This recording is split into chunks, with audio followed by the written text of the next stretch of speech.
Hello boys and girls, welcome to my channel. I'm the GSkill PT, and for today what I have here is Need for Speed Payback. So Need for Speed Payback, it was developed by the Ghost Games, it's the same developers that have been developing the latest Need for Speeds, and it is using Frostbite 3, which is an engine that have been used in many EA Games titles.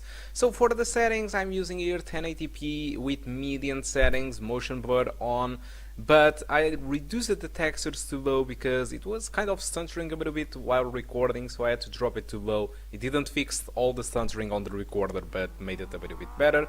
But I also made a very big tweak. So you saw me using 1080p, right? But in fact, I'm not really in reality using 1080p. I'm using 1080p as a screen resolution, so it means that the HUD and every stuff, it is displayed at 1080p.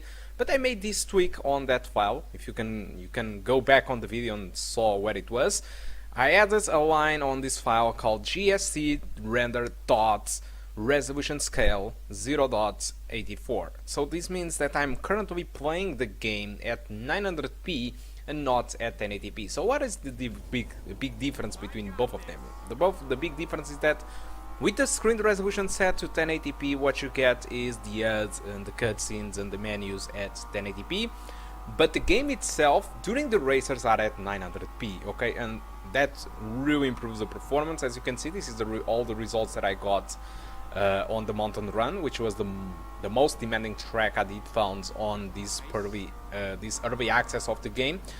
And I did use this 85% median settings as the best settings to play, despite it dropped a little bit. Like I said, this was the worst case scenario, but apart from that, it was performing really good in many other scenarios. The city itself, it's not demanding, but sometimes there is a little bit of micro stuttering going on with the city if you drive too fast. But apart from that, Need for Speed Payback, it's perfectly playable above the 30 frames per second with median settings. If you don't go to 900p, if you don't want to go to 900p, you can use the low settings, but I think the low settings, that is a big downgrade, especially on the shadows. That is, even the tunnels sound a little bit weird. So I prefer to keep the median settings of the game and drop the internal resolution to 900p, using that tweak instead of dropping on the resolution on the settings. Okay, so guys, that's all that I want to talk about for Speed Payback. Hope you keep enjoying the rest of the video, and I do hope to see you soon.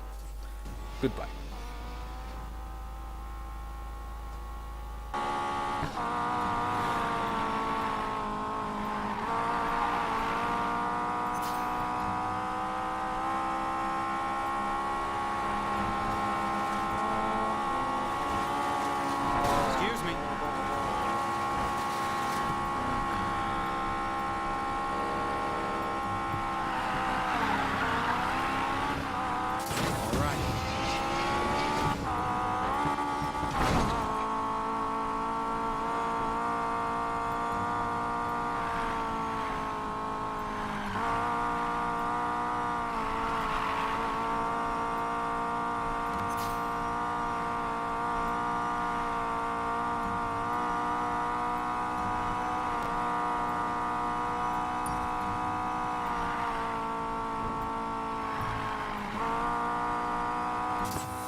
Another win.